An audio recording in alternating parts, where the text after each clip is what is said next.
Hey there YouTube, Raj here. I hope all of you guys are doing well. In today's video, I'm going to be introducing what I hope will become a permanent feature on my channel. It's a new series called the Old School Fragrance Series, and the name is pretty self-explanatory. I'm going to be focusing on fragrances that came out from a completely different era, different century, fragrances that a lot of them were released before I was born.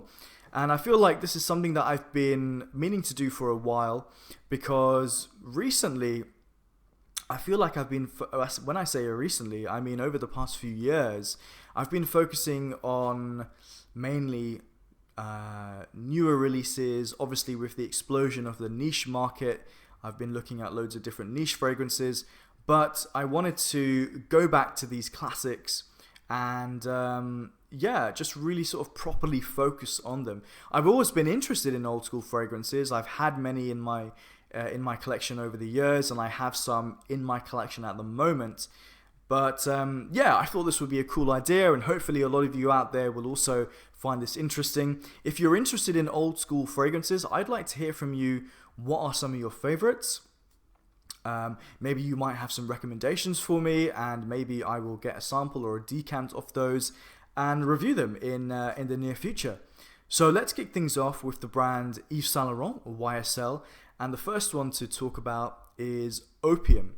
Now, I cannot believe it took me so long to try this fragrance on. I'm pretty sure I've never tried this one.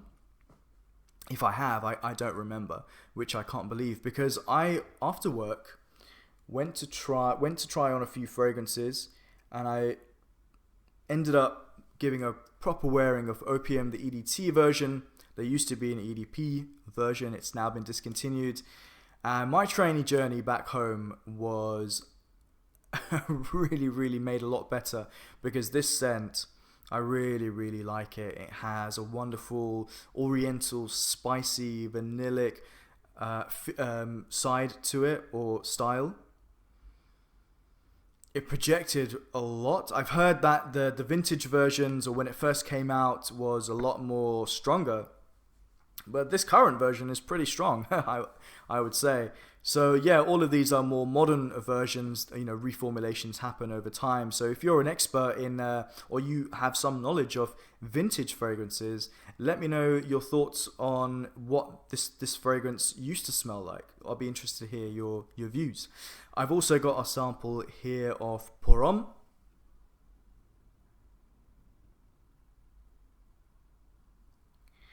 And I was also kindly given a little sample here from Greg over at that channel, GreggyBoy76. This is the Haute Concentration version. Whoops. Well, that's now long gone, isn't it? And I'll pick it up later. So Homme, lemon, slightly woody, fresh. I feel like I've definitely smelled this on a family friend of ours. Of our family, my parents and I, an older gentleman. I can't figure out who I've smelled this on, but I like it. I definitely like it. And the Haute Concentration version, which is now somewhere on the floor, I really like that. So definitely looking forward to wearing those and doing full reviews of them. So let's move on to let's go on to Hermes. I've got a couple of decants here. These are fragrances that I've tried actually quite a few times when I've been in a store which has Hermes fragrances, but never properly worn them, shall we say. The first one is Equipage, and the second one is Rocabar. I will leave the name down below in the description in case you're wondering what I'm saying or you can't quite make it out. So Equipage, I used to own the flanker of this, Equipage Geranium,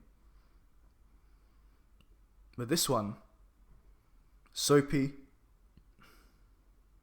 green, maybe a little bit minty, kind of white musk accord in there as well, very clean, and I guess, I don't know if this is considered a barbershop fragrance, but could be. I really like that actually. Yeah, I think that's going to be great in the upcoming spring weather. Rocabar, yeah, I really like Rocabar. Sweet, floral, almost bubblegummy, woody. Smells quite unusual actually to me. I don't smell fragrances like this very often. I feel like Hermes are really good at creating classy fragrances. I don't feel they go in for like the cool, hip kind of thing. I don't think they do anything too tacky. They keep it classy and yeah, in their entire range. I think if you are new to fragrances and you want something that is well made, well constructed, you don't want to spend a fortune, I think Hermes is a really good brand to start with. Okay, so I got a couple of samples and one large decant from the brand Aramis. This is the original, and I know this is not an old school fragrance, it's a new release, but I've also picked up a sample of Aramis Special Blend. I mean, just the packaging is like super retro. And I like they've kept it for the new version as well. So definitely looking forward to getting into those. I think with a lot of these fragrances, I think some of them I'm going to love. I think some of them I probably will feel like maybe they do feel dated to me, but you never know. You got to give a fragrance a good shot. A fragrance that I sprayed on just earlier today on my skin. I've never tried this one. This one is Tuscany per Uomo.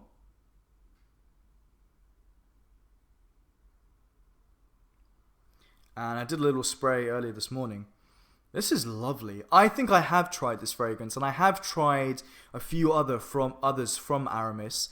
It's a brand that I've never really given a fair chance to be honest. And I don't think I've owned anything from them, but maybe this will be the first one. Yeah, this is a really beautiful fragrance. It is classy, gentlemanly. It smells herbal and minty and floral slightly. There's a sweetness there. Really does. I mean, it's called Tuscany. Yeah, I definitely can feel like I'm in the Italian countryside somewhere. So the brand of Aramis. Looking forward to diving into those fragrances. I've got a couple of samples here of a fragrance that I know very, very well. I've tried it so many times, but surprisingly never owned a full bottle. So I got a couple of samples of Eau Sauvage. I mean, Eau Sauvage. What can you say? This is a really beautiful fragrance. Every time I've gone to the Dior boutique, or not the boutique, maybe the boutique or the place where they stock them, you know, my focus has been on Dior Homme, Dior Intense, Fahrenheit, you know, the more well-known ones, I should say. Or well, no, this is Eau Sauvage is well known as well, but the more modern releases, I should say. But having said that, Fahrenheit came out a long time ago. But anyway, this fragrance came out in 1966, so very, very classy fragrance, citrus and uplifting. It's going to be perfect in spring. I actually really like the cologne version. And I believe there's an extreme version in the black bottle, or an intense version, something along those lines, which I've tried a few times, which I like. I used to own the Parfum version when it came out in... When did that come out? Was it 2012? I know there was a more recent release a few years ago, which I need to get my nose on. But yeah, Eau Sauvage, a classic. A couple of samples here from the brand Dolce & Gabbana, and I like the kind of velvety feel to this card. This one is Pour Homme. And yeah, look, I've got to be honest, Pour Homme is one of those that I've ignored. I've always gone for D&G the 1, and there are now various versions of that. I've tried on light blue a few times, but for some reason never went for this one. And sometimes, you know, that happens when there are so many fragrances out there. There are many that can easily be forgotten. But yeah, looking forward to getting into this one. D&G Pour Homme. What else have I got here? I've got a little sample here. This is a sample actually I've had for a while. This one is of Houbigant. The reason I mention it in this video, not because I've picked it up recently, but because I've been wearing it recently. This week I've worn it a few times, and I remember when this came out, this was the, I guess you would call it the reintroduced or the reimagined version of Fougere Royale, which was so this one was released. Oh, do you know what? I can't remember, but 2000 and something. I feel I need to check my facts on that one, but I remember when it first got re-released. and I tried it a few times on paper, and I've gone back to it over the years a few more times, and for some reason I couldn't really get past this overwhelming forest-like mossiness that I felt was a little bit overwhelming on card, on paper. But actually, now that I've been wearing this one on skin, this is so good. This is a great example of why you should always test fragrances on skin. Always give them a fair shot on skin. They perform differently. So nice. This is like one of the classiest fragrances I've ever worn. You know, I really do imagine like a high-powered executive wearing this scent. It really gives me that feeling. Houbigant's a brand that's been around for many, many years, and not something I know too much about. I've tried a few from Houbigant, the more modern releases, but yeah. Okay, don't really have too much more to say, but I will do a review on Fougere Royale once I've got to the end of that sample. I've got a few larger decants here. One from Versace. This is Versace Homme.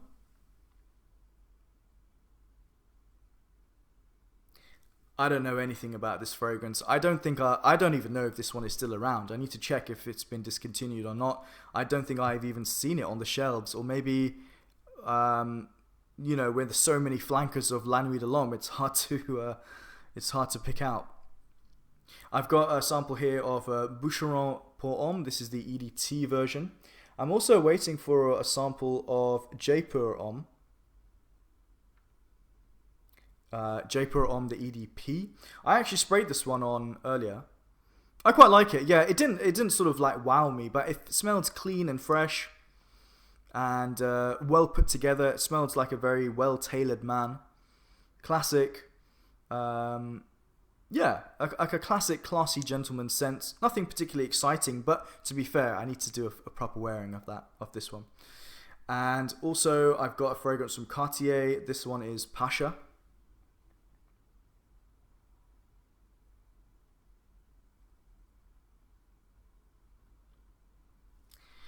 Cartier, to be honest, is a brand that I don't know why, but I don't think I've ever owned anything from Cartier, and I think I need to give them a fair chance, because there are many there. You know, they've got Pasha, they've got various versions of Pasha, Santos, Roadster. I do quite like the more newer version, L'Envol, and they also have like a high-end line as well. So I definitely think there's quality in Cartier, and I have tried Pasha before, again on paper or maybe once on skin. Obviously there's Declaration, which I'm not a big fan of, but yeah, I'm really pleased that I picked up all these samples, because it's going to allow me to just try a lot of stuff that, you know, when you go to a store, there's so many fragrances out there, you can't try them all. So this is going to be a great way for me to really experience all of these. I'm also waiting on a sample of oh no, I mentioned J pour Homme by Boucheron. Oh yeah, I did order a decant of Dunhill Edition for Men, but when it came, the whole thing had just cracked and just smashed, basically. So don't know why the sender didn't send it in bubble wrap, but that's a separate thing. I also would like to get a few samples of Chanel Pour Monsieur, Chanel Antaeus, and guys, if you have any more recommendations for me, throw them my way, and hopefully I will feature them in a future review. So guys, I hope this is going to be an interesting series to you, and yeah, not much more to say apart from thanks for watching.